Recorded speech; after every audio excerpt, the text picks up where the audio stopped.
يا عروس الخافقين مرحبا الله يا عروس الخافقين مرحبا مرحبا يا نور العين.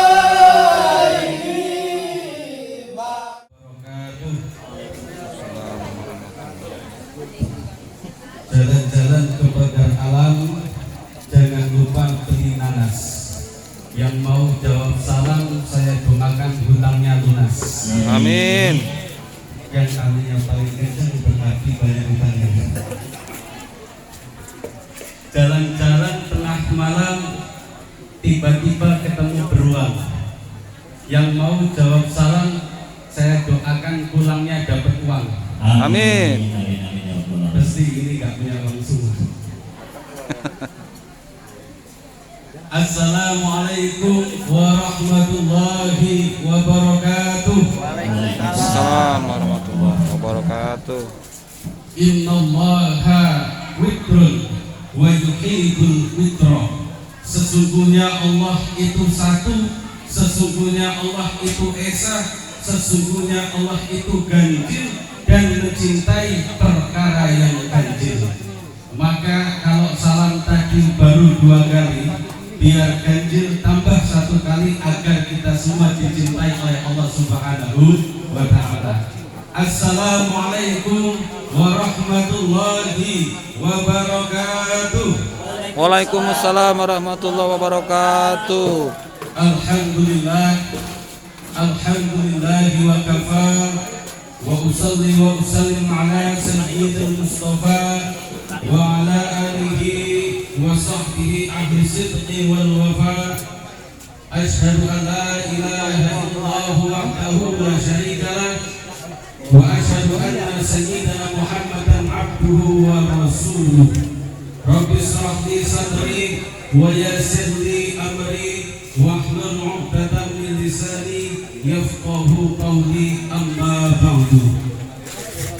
Dengan kami ucapkan selamat datang Bapak Wali Kota Prabowo yang terhormat Bapak Ridho Haji Ridho Indah. Kami persilakan untuk bisa memasuki ruangan suatu kehormatan bagi kami semua tamu undangan, wabil khusus kepada Bapak Sofian dan anak-anak kami Amandu Ciandu. Kami persilakan Pak. Alhamdulillah tepat saatnya Pak, di saat tausiah yang disampaikan tadi oleh Bapak Ustadz Ayus Berwesi. Selamat datang kami ucapkan kepada Bapak Ridho Yahya. Kami persilakan untuk masuk ruangan. Terima kasih. Sini kita ya. Ya, dilanjut. Tewangi Kak, Ada iklan Resik, sebentar. tewangi. Ya, saya ini apa? Oh iya. Mau di sana apa di sini? Enggak, di sini aja enggak apa. Alhamdulillah. Sa'adatul muhtaramin aizatul kiram. Para alim, para ulama, para masyayikh, para asatidzah yang saya takdimi, yang saya hormati, yang sama-sama kita harapkan barokah doa serta barokah ilmunya. Amin Allahumma amin ya rabbal alamin. Yang saya hormati jajaran kepemerintahan, dalam hal ini hadir baru saja yang membuat saya kalah perhatiannya Bapak Wali Kota Kota Prabu Mulih, Bapak Insinyur Ridho Yahya yang sedang berfoto Pak. Jadi saya nanti gantian.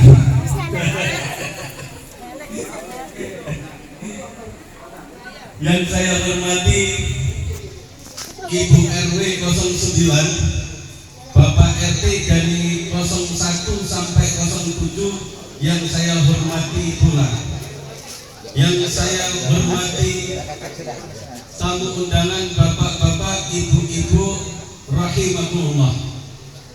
Dan wabil akhas sahibul hajat Bapak Aliando itu yang pada kesempatan kali ini sedang berbahagia, sedang bersuka cita karena diberikan oleh Allah Subhanahu wa Ta'ala karunia yang luar biasa, yaitu diberikan momongan atau anak oleh Allah Subhanahu wa Ta'ala. Jadi anak merupakan karunia yang luar biasa bagi pasangan yang sudah menikah. Dambaan pasangan yang sudah menikah adalah mempunyai momongan atau mempunyai keturunan. Ada yang sudah lama sekali tetapi belum diberikan oleh Allah Subhanahu wa Ta'ala momongan. Ada yang harus menunggu lama bertahun-tahun baru punya anak. Ada yang baru menikah 2 tahun sudah punya anak. Bahkan ada yang baru menikah 2 bulan punya anak.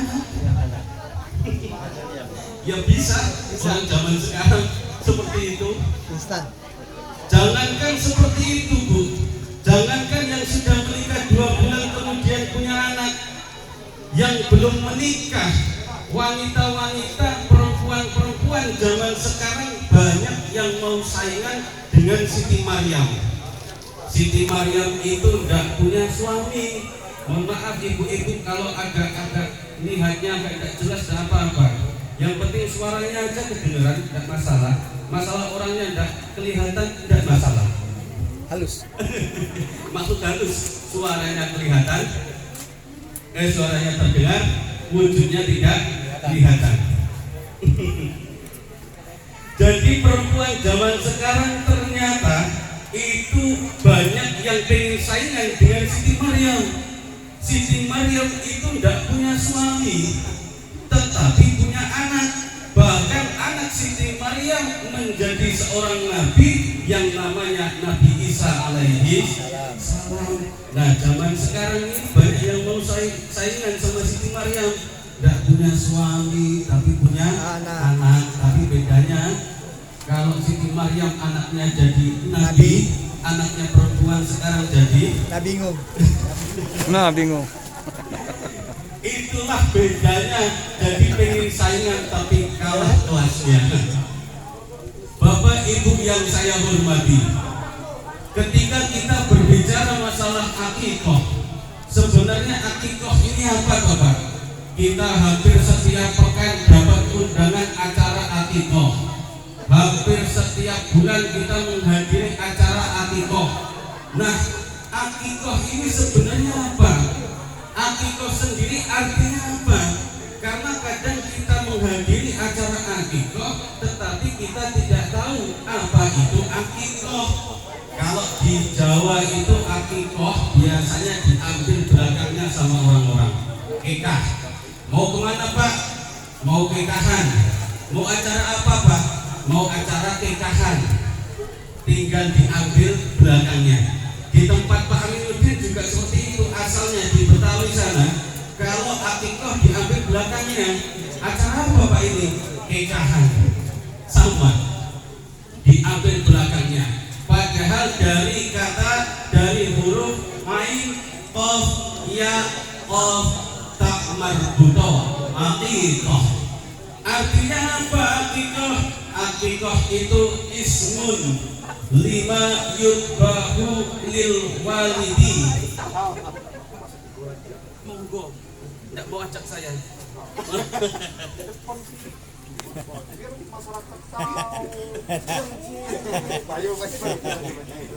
Aku juga nak ngerti kau nak kini sendal.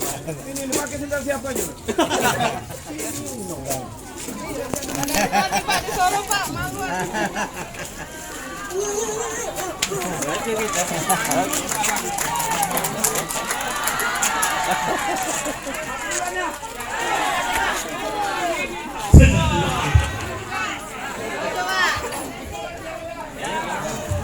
Kayaknya kurang tegal ini Pak Wali.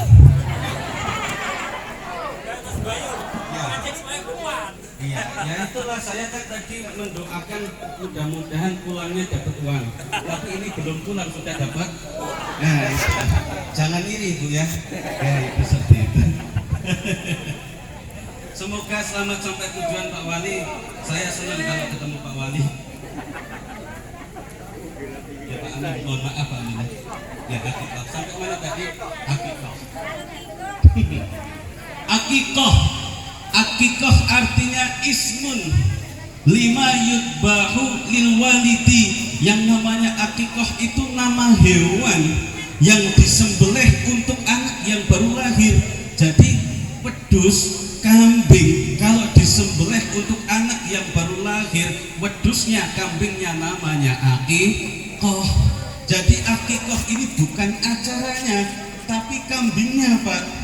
Nah itu dalam kitab Fathul Qorib yang dipelajari di pesantren-pesantren dijelaskan yang namanya akikoh adalah ismun lima yudbahu lil walidi. Yang namanya akikoh adalah nama hewan yang disembelih ketika anak itu baru dilahirkan. Jadi kalau ditanya mana akikohnya, ya udah disembelih, mungkin sudah jadi rendang, mungkin sudah jadi sate, soto. Akikohnya sunnah bagi orang tua ketika menyembelih hewan yang akikoh ini kemudian dimasak, dibagikan kepada tetangganya, kepada saudaranya. Masaknya pun sunnah dimaniskan, rasanya agak dimaniskan. Kenapa? Filosofinya kalau masak daging akikoh ini dengan rasa yang manis, berharap anak ketika tumbuh dewasa sifatnya adalah sifat yang manis, akhlaknya akhlak yang manis, tutur katanya tutur kata yang manis. Jangan malah dimasak oseng pedas. Kalau dimasak yang pedas nanti akhlaknya pedas, tutur katanya pedas, maka ada istilah cabai setan kalah pedesnya dengan omongan tetangga. Bapak Ibu yang saya hormati, anak yang lahir itu tergantung dengan orang tuanya. Anak mau jadi apapun tergantung dengan orang tuanya. Anak mau jadi dokter tergantung orang tuanya. Anak bisa jadi pintar tergantung orang tuanya. Anak bisa jadi pencolek, nakal, tidak benar juga tergantung orang tuanya. Karena yang namanya anak ini ibarat kertas putih yang belum ada coretannya. Sebentar ibu ini mau bagi-bagi apa itu duit lagi. Iya, dibagiin dulu itu Bu hadiahnya. Ibu-ibu panas ini Bu, panas, kipasan panas Bu ya. Alhamdulillah, tidak apa-apa, masih bisa merasakan panasnya dunia. Kalau ibu-ibu sudah tidak bisa merasakan panasnya dunia, berarti pertanda ibu-ibu sebentar lagi tidak ada di dunia. Berarti syukuri panas dunia masih bisa kita tanggung bersama, tetapi panasnya hati karena iri dengki tanggung sendiri sampai mati. Bapak Ibu yang saya hormati, baik buruknya seorang anak tergantung orang tuanya. Jadi apapun anak ketika dewasa tergantung juga karena orang tuanya. Anak bagaikan lembaran kertas putih, ketika dicoret warna merah sama bapaknya yang muncul warna merah. Ketika dicoret warna hijau sama ibunya yang muncul warna hijau. Ketika dicoret warna hitam sama kedua orang tuanya juga muncul warna hitam. Tergantung dengan orang tuanya, karena Kanjeng Nabi Muhammad Sallallahu Alaihi Wasallam menyebutkan, menjelaskan, kullu mauludin yuladu alal fitrah. Setiap anak yang lahir dari rahim seorang ibu berpindah dari alam rahim ke alam dunia. Ketika berpindah ke alam dunia, dia membuka mata, dia dalam keadaan fitrahnya. Artinya apa? Dalam keadaan suci tanpa dosa. Ketika orang tuanya menginginkan anak itu jadi pandai, bagaimana caranya orang tua itu mendidik anak agar menjadi pandai?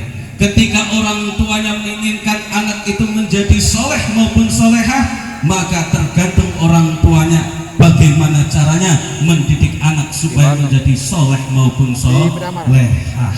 Maka mudah-mudahan hajat sahibul hajat ini mengakikahi putri yang bernama Rumaisya Rashifa.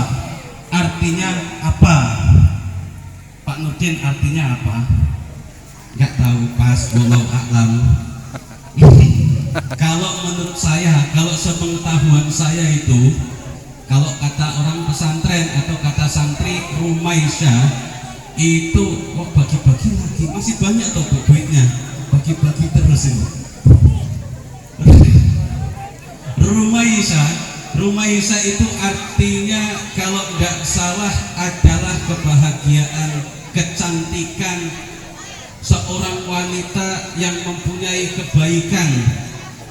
Rashifa artinya penyembuh, berarti Rumaisya Rashifa kalau arti menurut saya adalah wanita yang cantik, yang baik, mempunyai budi pekerti yang baik, yang bisa menjadi penyembuh dikala orang tuanya itu sedih. Amin Allahumma amin ya rabbal alamin. Tapi kalau azamnya orang tua menamai Rumaisya Rashifa, tidak tahu artinya apa. Kalau itu arti dari saya. Bapak Ibu yang saya hormati, jadi dulu saya itu pengen cerita dulunya Bu. Dulu saya mondok di sebuah pesantren. Kemudian di pesantren tersebut ada anak seorang kiai. Anak seorang kiai ini dableknya luar biasa. Tahu dablek Pak? Dablek tahu apa enggak? Tahu. Nakal, benar. Anak kiai ini nakalnya luar biasa, dableknya luar biasa.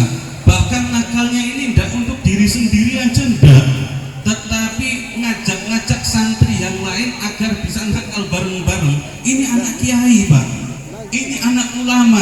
Ketika nakal ngajak santri yang ada di pondok pesantren, namanya santri biasa. Ketika diajak nakal sama Gus, anak pesantren itu manggil anak kiai namanya Gus.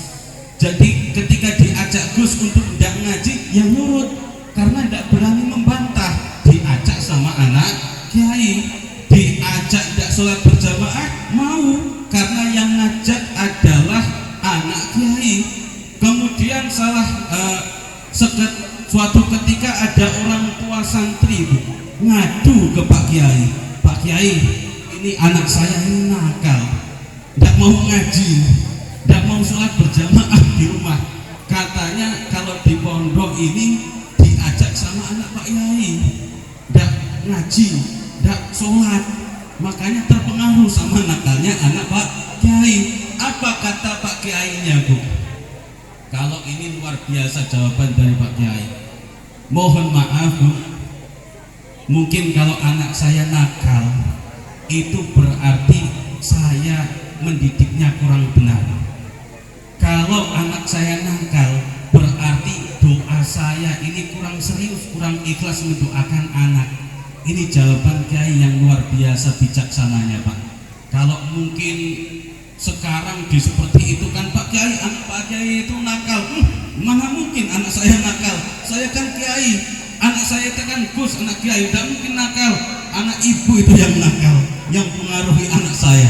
Tapi enggak, Kiai saya menjawab minta maaf sama ibu-ibu yang ngadu, mohon maaf Bu, kalau anak saya ini ngajak ke anak ibu tidak benar, ngajak tidak sholat, ngajak tidak ngaji, ya mungkin didikan saya kurang benar, mungkin doa saya kurang benar, kurang ikhlas, minta maaf Kiai besar. Padahal santrinya ribuan Pak, santrinya ribuan Bu, tapi minta maaf ke wali santri. Alhasil apa? Sekarang yang Gus itu sekarang bisa menjadi pimpinan pondok pesantren di Jawa Tengah dan santrinya ribuan. Karena apa? Karena doa dari orang tuanya, karena doa dari kedua orang tuanya. Anak yang tadinya nakal, yang tadinya dablek luar biasa, didoakan sama kedua orang tuanya menjadi benar, menjadi baik lagi, bahkan sekarang mimpin salah satu pondok pesantren besar di Jawa Tengah. Pondok pesantrennya santrinya ribuan. Ini yang patut kita contoh, Pak.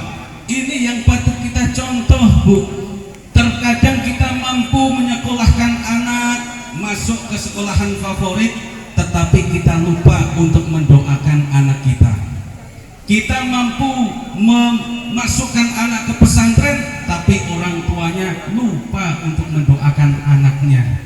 Dimasukkan ke madrasah, dimasukkan ke TPI, didaftarkan ngaji, didaftarkan ke sekolah favorit, tetapi orang tuanya lupa untuk mendoakan.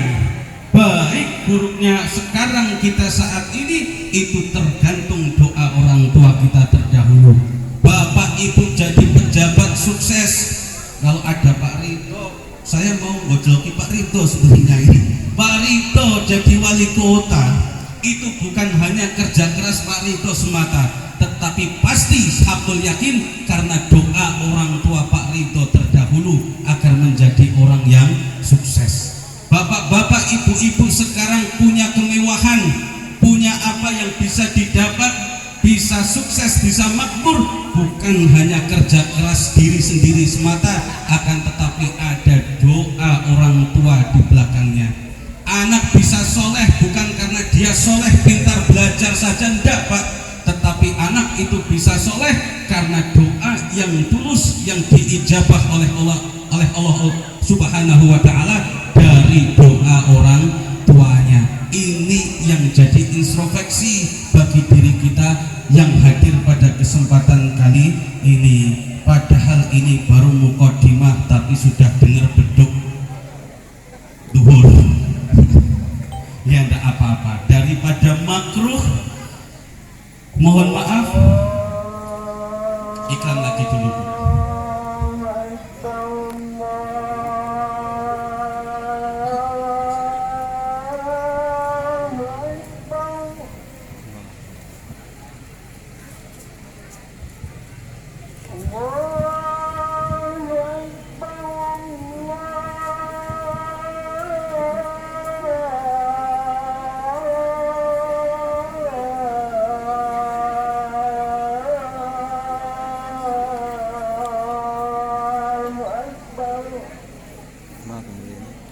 Bagus nih.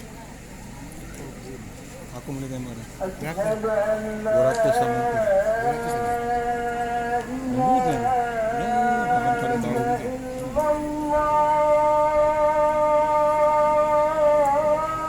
Kiber.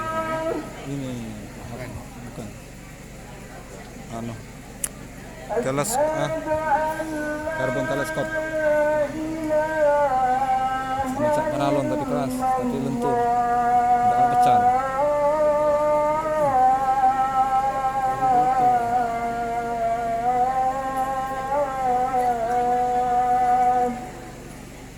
Berapa kilo ini? Buatannya? Masih sabar? Lanjut apa sudah? Lanjut. Tapi kalau bilang lanjut mesti tidak ikhlas. Jadi dalam hukum fikih itu ada yang namanya hukum makruh. Makruh itu sesuatu yang tidak disukai sama Allah, yang dibenci sama Allah, itu namanya hukumnya makruh. Contoh, makan terlalu banyak makruh, Allah benci. Tidur terlalu lama makruh, Allah benci. Misalkan ibu-ibu jalan terlalu jauh juga makruh, Allah benci. Duduk terlalu lama juga makruh, Allah benci. Begitu juga ceramah terlalu lama juga makruh, Allah benci. Maka tidak usah lama-lama agar tidak dibenci. Nah itu maksudnya ke situ Pak Liman. Jadi mohon maaf jika ada kekeliruan dari saya pribadi, itulah kekhilafan yang namanya manusia. Kalau ada baiknya semuanya datang dari Allah, seperti halnya dijelaskan oleh Allah Subhanahu wa Ta'ala, al khairu kulluhu fi yadaik wa syarru laisa ilaik. Yang namanya kebaikan semuanya milik Allah. Manusia tidak ada yang bisa memiliki kebaikan, hanya dititipi kebaikan.